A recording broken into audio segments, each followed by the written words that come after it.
प्रणाम। जब भी बिहार की इस पवित्र धरा पर आता हूं, मन आनंद और प्रसन्नता से भर जाता है। ये साधारण धरती नहीं है, महामनीषियों की और महापुरुषों की धरती है। ज्ञान, ध्यान, तप, त्याग और तेज की अद्भुत भूमि है, जहां परंपरा और प्रगति का अद्भुत संगम है। ये धरती केवल इतिहास नहीं, बल्कि ज्ञान और विज्ञान की भी जीवन शक्ति है। यहाँ हुए महापुरुषों ने, लोकनायक जयप्रकाश नारायण जी, श्री कृष्ण सिंह जी, डॉक्टर राजेंद्र प्रसाद जी जैसे अनेकों महान सपूतों को जन्म दिया है। इस पुण्य भूमि को मेरा बारंबार प्रणाम। आज जब बिहार में आया, प्रधानमंत्री श्रीमान नरेंद्र मोदी जी के प्रधानमंत्रित्व काल के 12 यशस्वी वर्ष पूरे हुए हैं। इन 12 वर्षों में प्रगति, विकास और जन कल्याण का एक नया इतिहास रचा गया है। प्रधानमंत्री नरेंद्र मोदी जी भारत को भगवान का वरदान है। उनके नेतृत्व में एक विकसित भारत, गौरवशाली भारत, समृद्ध भारत, शक्तिशाली भारत और आत्मनिर्भर भारत के निर्माण का महायज्ञ चल रहा है। आज भी यहां विकसित भारत संकल्प सम्मेलन में मैंने भाग लिया।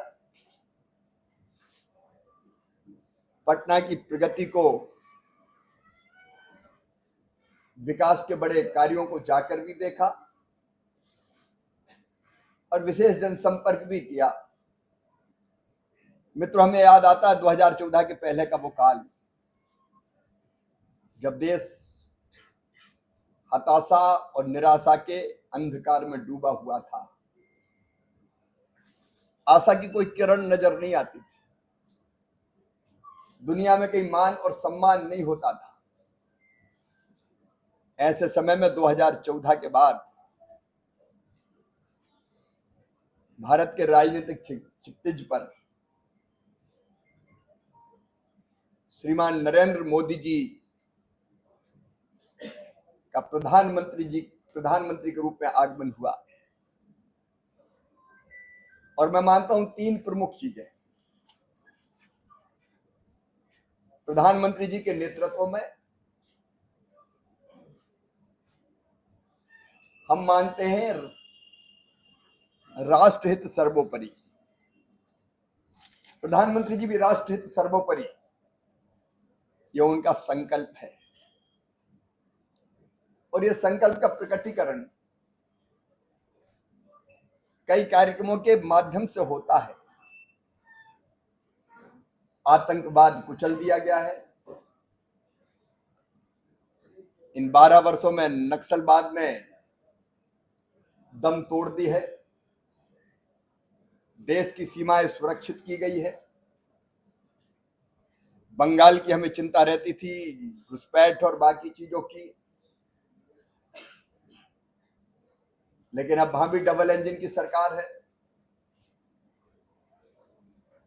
घुसपैठ का सवाल नहीं है।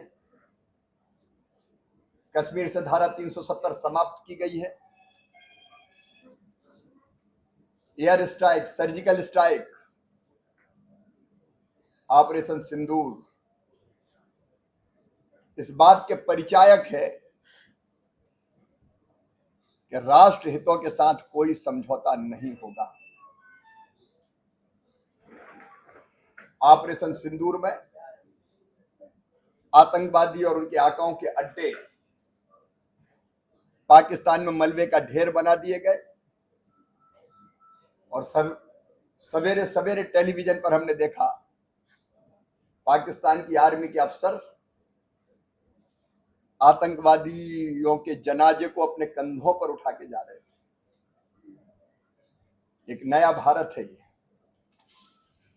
12 साल में अगर मैं 12 बड़ी उपलब्धियों की बात करूं तो नंबर 1, 25 करोड़ लोग गरीबी रेखा के ऊपर आए। 4 करोड़ गरीब बहनों और भाइयों को पक्के मकान मिले। 60 करोड़ लोगों को आयुष्मान भारत योजना का लाभ मिला है। मैं उसको ऐसे भी परिभाषित करता हूं, राष्ट्र सर्वोपरि, जनता की सेवा ही भगवान की पूजा है, दरिद्र ही नारायण, जो कवि पंडित दीनदयाल उपाध्याय जी कहते थे।